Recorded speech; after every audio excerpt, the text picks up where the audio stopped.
तू ही, हरि ओम नाम। एक बार मैं बोलूंगी, एक बार तुम बोलो, और पूरा जोर लगा के बोलना ताकि आपकी भी सुन ऐसे ही। हरि ओम नाम भगवान तू ही, मेरे मस्तक पे बैठ प्रभु तू ही, मेरे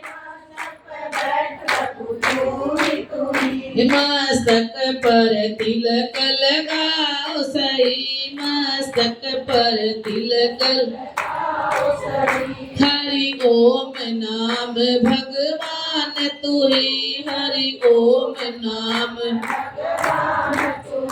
मेरे कानों में बैठ प्रभु तू ही, मेरे कानों में बैठ प्रभु, कानों से शब्द सुनाओ सही, कानों से हरि ओम नाम भगवान तू ही, हरि ओम नाम।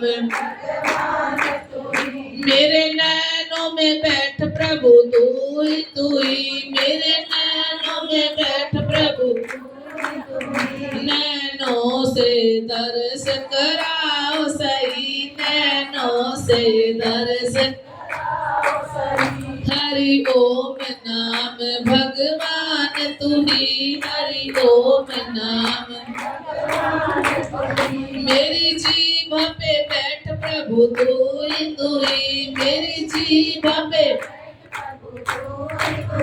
जीभा से जाप कराओ सही, जीभा से जाप हरि ओम नाम भगवान तू ही, हरि ओम नाम।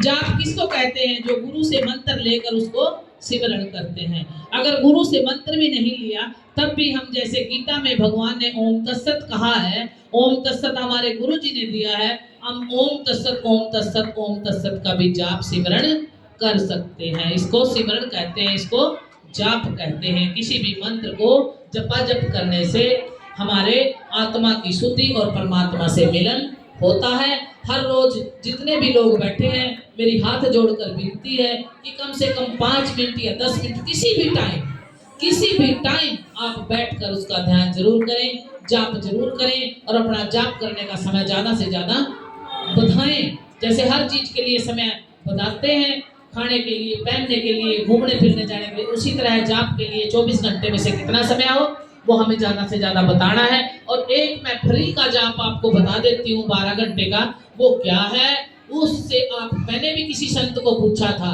जब किसी ने कहा कि 24 घंटे सिमरण करना चाहिए, 24 घंटे सिमरण करना चाहिए, मैंने सोचा कि रात को तो सो जाते हैं, सोए बिना अगले दिन काम नहीं बनता, शरीर नहीं चलता, तो 24 घंटे सिमरण कैसे किया जाए। एक बार बहुत बड़े सिद्ध पुरुष कोई चलते फिरते साधु सन्यासी गुरु जी के घर में पहुंच गए, जो गुरु जी का घर है जिसकी मैं वहां सेवादार हूँ, और उसमें पहुंच गए और गुरु जी के मंत्र बोलते हुए, स्वास्थ्य वाचन करते हुए कहते हमें भोजन करना है। और मैं उस दिन गुरु जी को याद कर रही थी और रो रही थी। हमारे यहाँ सत्संग था, आदरणीय देवी जी के साथ हमारा कुछ मनोनाट हो गया था और हम आश्रम में नहीं आते थे, तो आदरणीय देवी जी दिल से थोड़ी ना बुलाई जा रही थी, तो वो याद आ रही थी कि आज सत्संग में वो भोजन कर दे, और मैं भोजन बनाती, लेकिन आज देवी जी नहीं आ रहे हैं, मैंने उनको नहीं बुलाया है, ऐसा क्यों हुआ।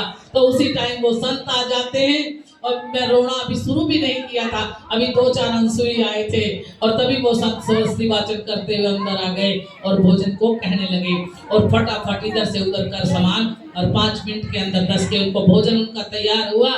उन्होंने खाकर मुझसे पूछा घर में कौन है बेटी, और मैंने कहा घर में तो मैं अकेली हूँ इस समय। वो बोले हम तो कभी आते नहीं किसी के घर में, अगर कोई अकेली माता या बहन हो हम किसी के घर प्रवेश नहीं करते, लेकिन पता नहीं क्यों गाड़ी तेरे दरवाजे पे रुक गई और अंदर घुसे आए 40 बस्ती वाचन भोजन करने के लिए। तो ऐसे संत, और तुरंत उसके बाद मैंने उनको बिठा रखी, वो कह रहे हमने तो तुझे तंग कर दिया, खाना अकेली कैसे आपने सब चीजें व्यवस्था बना दी।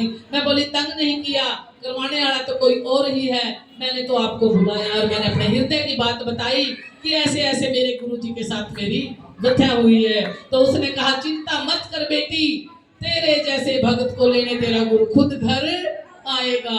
ऐसी मैं लायक नहीं थी, लेकिन उनके वचन थे और वो पूरे हुए। अगले महीने ही देवी जी घर चली जाती है कि मैं अपनी बेटी को लेने आई हूँ। ऐसा गुरु जी का चमत्कार कहीं मुझे दिखाई नहीं दिया। जो गुरु जी ने किया है उसके एहसान को हम नहीं भुला सकते।